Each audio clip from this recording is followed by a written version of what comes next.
This call is now being recorded.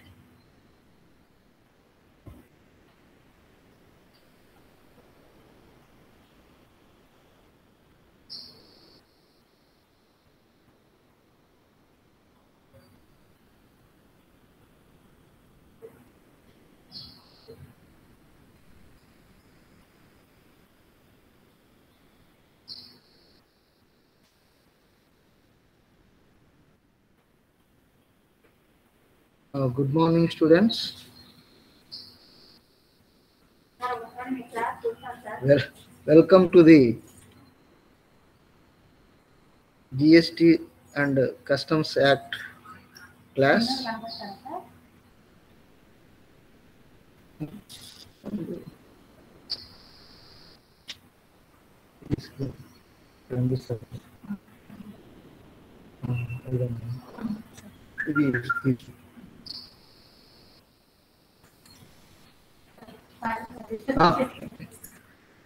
Good morning, students. Welcome to the GST and CA class. From today onwards, again, the staff members are a bit called to the college, and in the college itself, we have to take the online classes. Therefore, there may be some disturbance in the classwork. Please try to adjust and cooperate. So now let us start the class. Today we are going to discuss about the how to determine the assessable value in case of international trade. How to determine what are the various stages through which the product process from manufacturer to consumer in the international business, and what are the various documents that are useful in assessing the true value of the goods or services. Okay, so let us start the class.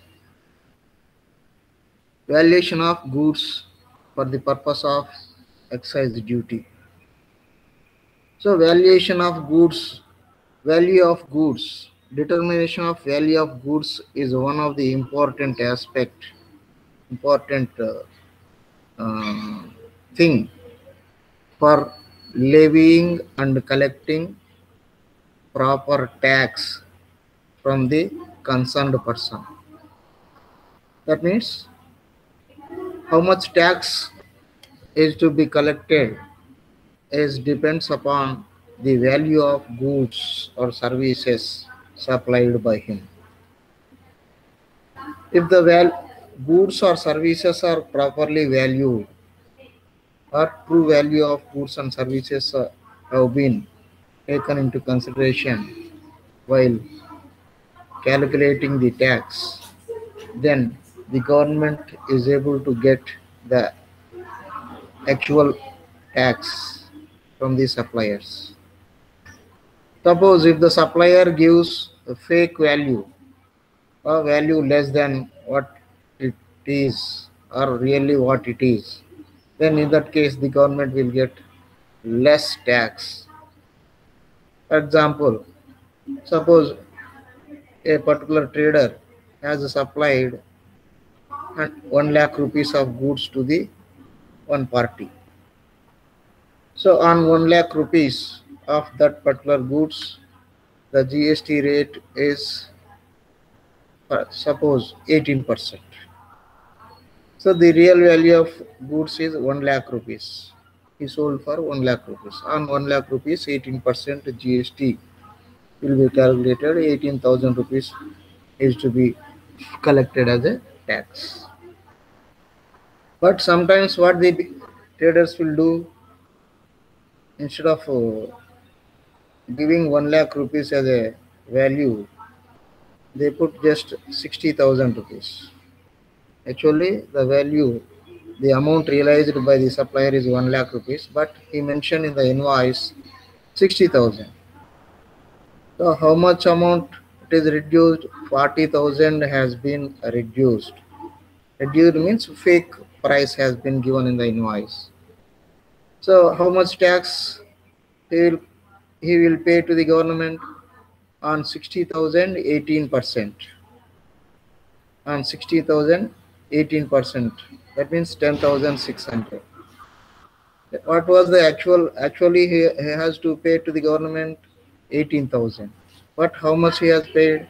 Only 10,600. That means nearly 7,400 income has been lost by the government. Okay, so that's why while charging the tax, either GST or customs duty or excise duty, any tax, for levying any tax and collecting any tax, the value of goods, the real value of actual value of goods is to be taken into consideration. Okay, how this valuation of goods, correct valuation of goods is to be done for the purpose of excise duty, because we are talking about the excise duty. Excise duty will be levied in case of foreign trade or international trade. So excise duty, for the purpose of calculating the excise duty, how the valuation will be done.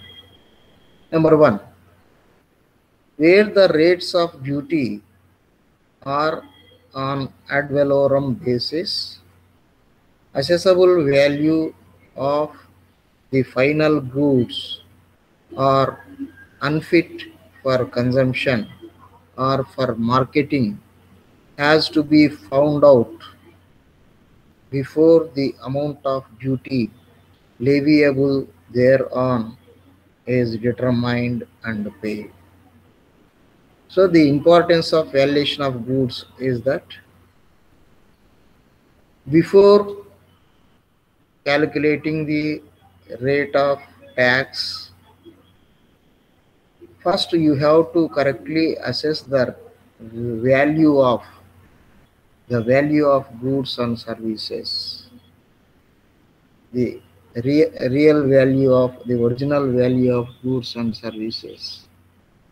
Okay, so if the real value is not considered, then automatically the tax will be misleading. The party may not pay the real tax to the government. Okay, so the assessable value of the final goods for consumption or for marketing has to be found out before the amount of duty leviable thereon is determined and paid. Okay, therefore, the valuation of goods is necessary. Valuation of goods is necessary in case of calculation of the tax. Next, number two, though the value of goods is required to be declared in assessee's invoice, the invoice value is not necessarily the acceptable value under section 4. So for the purpose of levying tax, the value of goods mentioned in the invoice, assessee's invoice, may be taken into consideration. But sometimes, always, invoice value may not depict the true value. The invoice value may not give the real value or real accessible value of the goods. Sometimes the invoice value may be misleading, or maybe sometimes it may be less than the actual value. Due to hey, mute chesko. So though the value of goods is required to be declared in assessee's invoice, the invoice value is not necessarily the acceptable value. Whatever the amount or value mentioned in the invoice may not be taken as a real value or acceptable value, because sometimes, as we have told now, due to some reasons they may mislead. Instead of giving higher price, they may quote lower price in the invoice. So the invoice price may not be taken into consideration. Next three, the most authoritative exposition of Section 4 is contained in the case of Union of India versus Bombay Tires International Limited. So the exposition of Section 4, that means the Section 4 says that the invoice value may not be taken into consideration always. So there was a case between the Union of India and Bombay Tires International Limited. In this case, the Honorable Supreme Court had drawn the line at the factory gate up to which all costs incurred to make the goods complete and marketable had to be included in the price. Costs incurred beyond and factory gate were not includable. Warranty service and advertisement costs are, however, an exception to this rule because they make the goods marketable at the factory gate. So, in the Union of India versus Bombay Tires International Limited case, this what the Supreme Court told: the value of goods, of the manufacturer includes all the costs or all the expenses incurred to manufacture the product and to bring goods into the outer gate of the factory. All those costs are included in the value of goods. And advertisement and warranty services, advertisement cost and warranty cost may also be included in the value of the goods. So like that, the assessable value should be taken into consideration. As assessable value is to be estimated in a proper way so that the tax calculation or tax levying of tax and collecting of tax it will be done in a fruitful manner. Okay, so in case of imports, there is a route for import of goods. That means the process, how the imports process will take place. Here the import process starts with number one, manufacturer. So in case of imports, the first stage is manufacturer. So what the manufacturer will do?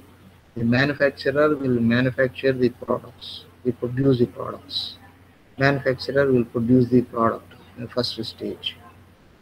Because the manufacturer, unless the manufacturer manufacture the goods or produce the goods, the other parties cannot buy or may not buy the goods in the international market.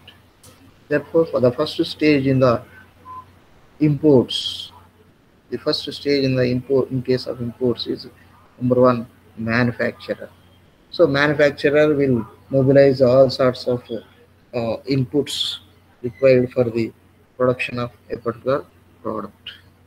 Next, number two, supplier. The manufacturer gathers all the inputs and process them and prepare a final product. After preparing the product, after manufacturing the product, he will hand over the product to the supplier. The supplier will take the responsibility of supplying goods to the market. Therefore, the manufacturer will hand over the goods to the supplier. So the second stage of imports is the supplier. Supplier will buy from the manufacturer at the price quoted by the manufacturer. So next, the supplier will add some profit. The supplier will add. So here onwards, the cost of production is paid by only the manufacturer.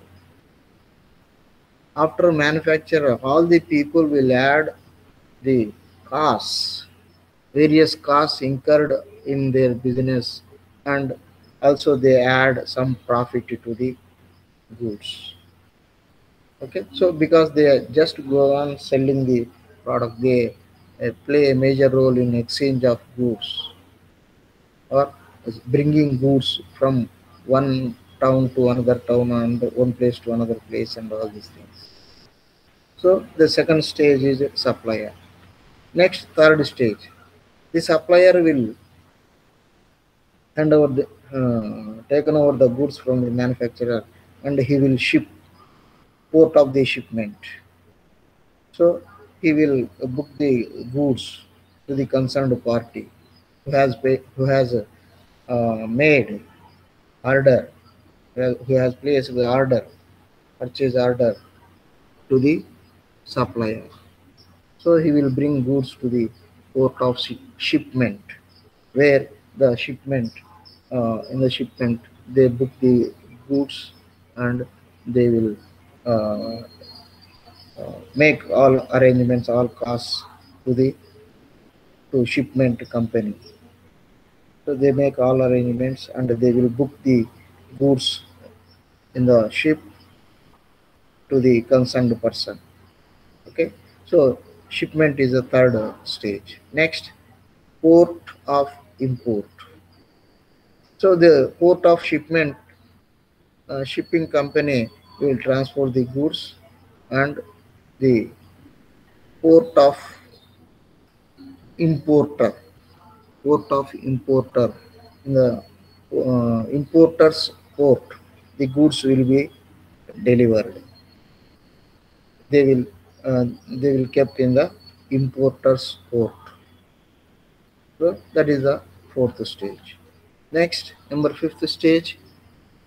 So whatever the goods arrived at importer's port, so the importer will receive the goods, and the total value of the goods is a cost to the importer.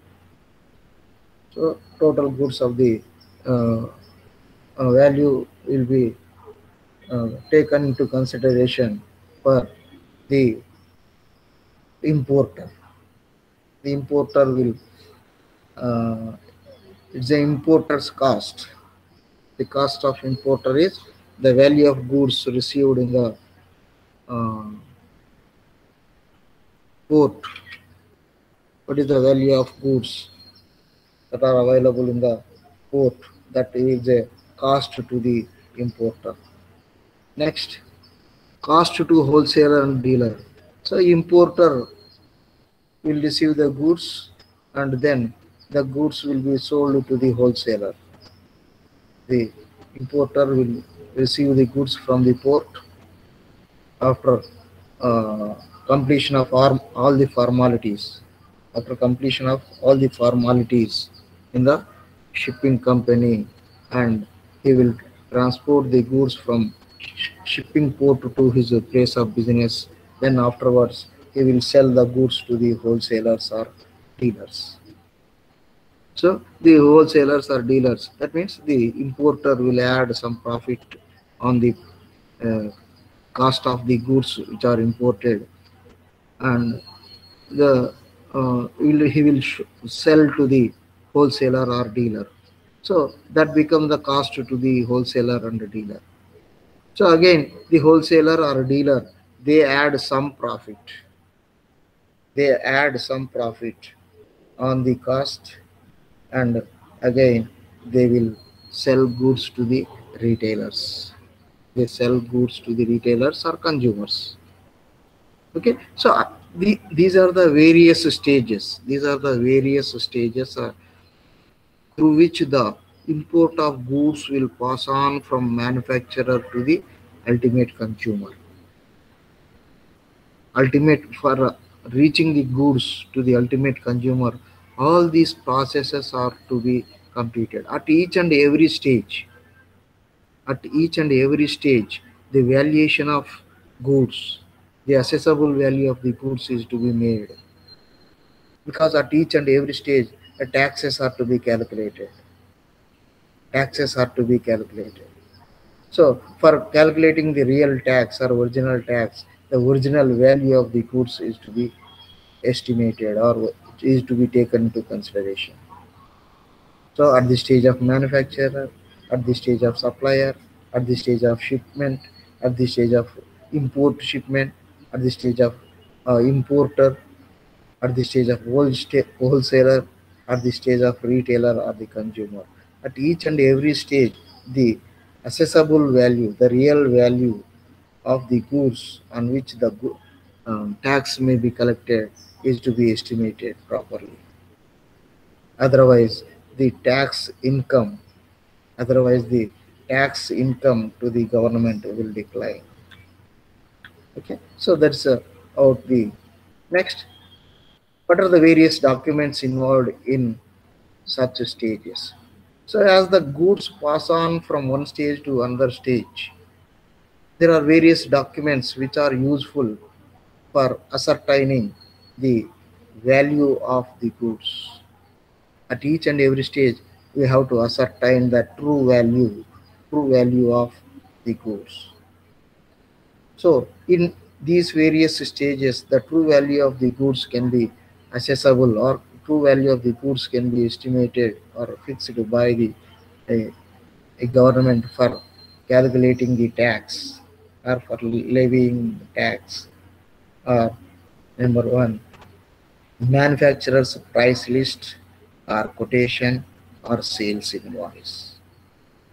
So at the stage of manufacturer price list may be considered for assessment of the value of the goods.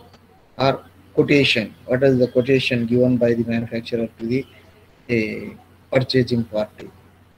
What is the sales invoice? While selling the goods to other party, the manufacturer will give the invoice. So any of these three may be considered. So value mentioned in the in these three may be taken as a prominent value or a real value for the manufacturer. So based on that value, government is going to charge, or government is going to levy tax at the manufacturer stage. Next, suppliers sales invoice, market prices. So the manufacturer will sell goods to the suppliers, and supplier will sell to the wholesalers. So at the stage of supplier sales invoice, supplier's sales invoice may be taken into consideration for valuing the goods at the supplier stage. At the supplier stage. Okay, so the supplier's sales invoice or market price. What is the market price? The market price may also sometimes may be taken into consideration for assessing the value of the goods supplied by the suppliers. Okay, so supplier sales invoice and market prices may be used as a accessible value of the importers. Next, customs approved attested documents showing value adopted for levy of export duty and allied controls. So in case of shipping, so when you book the goods in the ship, in the port, the shipping company will fulfill all the formalities. So the shipping documents, the customs approved attested documents showing the value adapted for levy of export duty and allied controls. So for the purpose of customs duty, what is the value shown in the shipping documents or shipping invoice, shipping bill? Okay, so all other taxes, export duty or import duty or other cesses, additional duty, or whatever it may, and there are several duties levied by the central government in case of international business. So all these for levying all these taxes, they take the value of the documents, shipping bill document, wherein the various bills or various invoices are attached to the shipping bill. All those will be verified and taken into consideration for valuing the customs duty. So that's another document, customs approved attested documents. Next, importers account books. Importers account books. So as a goods passes from a ship company to the importer, then importer will take into consideration and he will write the books how much value of goods have been imported from which party, from which country. He will enter the details, the transactions in his books of accounts. So that account books may be considered sometimes for assessing the value of the goods, because in the books of accounts you cannot write the fake value, because the account books always shows the real value of the goods imported by the importer. So therefore he himself he write books of accounts. So along with the documents, along with invoices received from the exporter and shipment company, he takes into account the invoice, the importer's accounts books. So he received the invoice from the exporter, and the same value of importers is added in the is being recorded in the books of accounts. Okay, so importers books of accounts maybe sometimes is useful in determining the value of the goods. Next,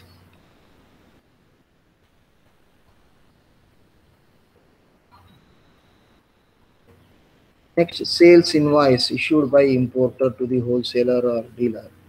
So next stage, he will sell goods to the wholesaler or dealer or next purchaser, and the market trend of the prices of the goods.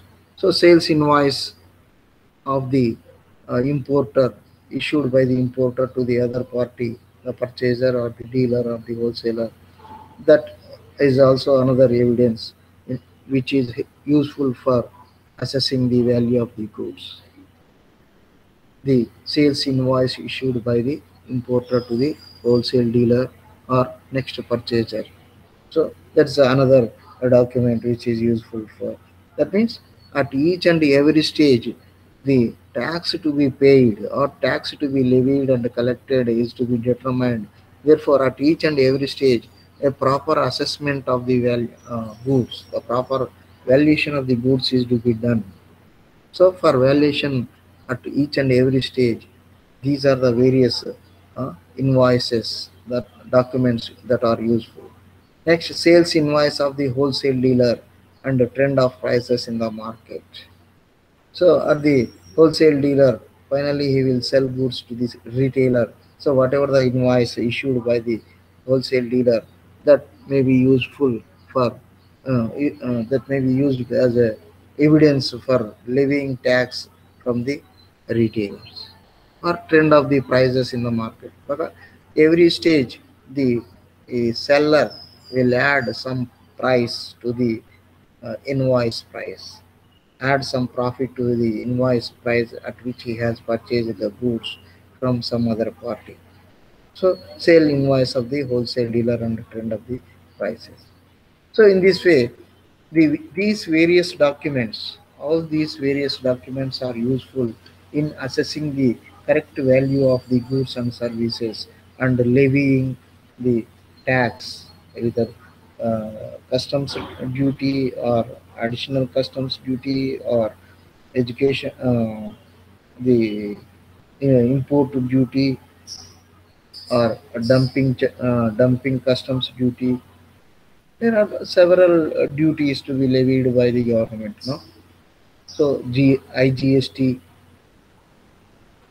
for calculating each and every type of tax, you need to have correct assessable value, real assessable value. Unless you have the real assessable value, you cannot calculate the. So the invoice values normally give CIF or FOB values of the goods. The invoice values normally gives CIF or FOB values of the goods. The market value is the wholesale market price at which the importers are regularly selling imported goods. The market value means it's a market value at which they are selling goods in the market. Okay, these two are the tangible and readily available data. So invoice value is available in the invoice, and the market value is a current market value of the goods. These are the two tangible, regularly tangible data readily available at the hands of the customs officers to arrive at the assessable value, a notional deducted value of the goods. So these two, that is invoice value. Invoice value means the receipt value. While selling the goods, he will give receipt. No, so that's what the invoice value. Invoice value and the market value. This data is available always to the uh, customs officers to arrive with accessible value. Therefore, this is an approach that may be used by the customs officer if the declared value is not acceptable in law. So, if they get any doubt in assessing or in the value given by the uh, uh, supplier is not true, then on the basis of these two informations, they will assess the value of the goods and they levy the goods. And there are in certain cases the rejection, the goods value, accessible value will be rejected. Whatever the value given by the supplier may be rejected by the customs officers, and they may calculate on their own. They may calculate on their own. There are two approaches. There are two approaches for calculating the GST officers the value. One starting from the actual wholesale market price of the goods in question and giving necessary abatement to the adjust the post importation cost. So they estimate the market value of the product which are imported by the supplier, and they calculate some profit on that and estimate the value, and based on that estimation value they will levy the tax or customs duty. That's one approach. Next, second approach is the second, to take as a base the value given in the invoice and make necessary adjustments for factory factors influencing the price individual transactions in individual transaction. So in the second approach, they consider the invoice price, and for the invoice price of the manufacturer, what is the invoice price of the manufacturer, what is the invoice price of the supplier, what is the invoice price of the wholesaler, what is the invoice price of the retailer. All the invoice prices will be considered, and necessary adjustments will be done by the customs officer so as to arrive the true value of the goods. Okay, like this, in case the supplier gives wrong information, or if the officers, the tax officers get doubt about the assessable value of the goods mentioned by the supplier while paying the tax, then they themselves will calculate the assessable value based on these two approaches, and they will decide the uh, value of the goods, and they levy tax on those value. So, however, the default mode of valuation is always the declared transaction value plus the elements that are to be added under law. So, however, always the value, accessible value, the GST officers will take into account the declared transaction value. The declared transaction value, that means how much he has declared as a transaction value, that may be taken into consideration in most of the cases. Rarely they estimate on their own, but in most of the cases they consider whatever the value mentioned by the concerned party for paying taxes or paying customs duty to the various approaches. Okay, so this is how the assessable value of the goods, how the assessment is done for value valuation of goods and services in case of international trades. Okay, so thank you very much for joining the class, and uh, you please post your number in the chat box and exit from the class. Okay, thank you very much. Thank you, sir.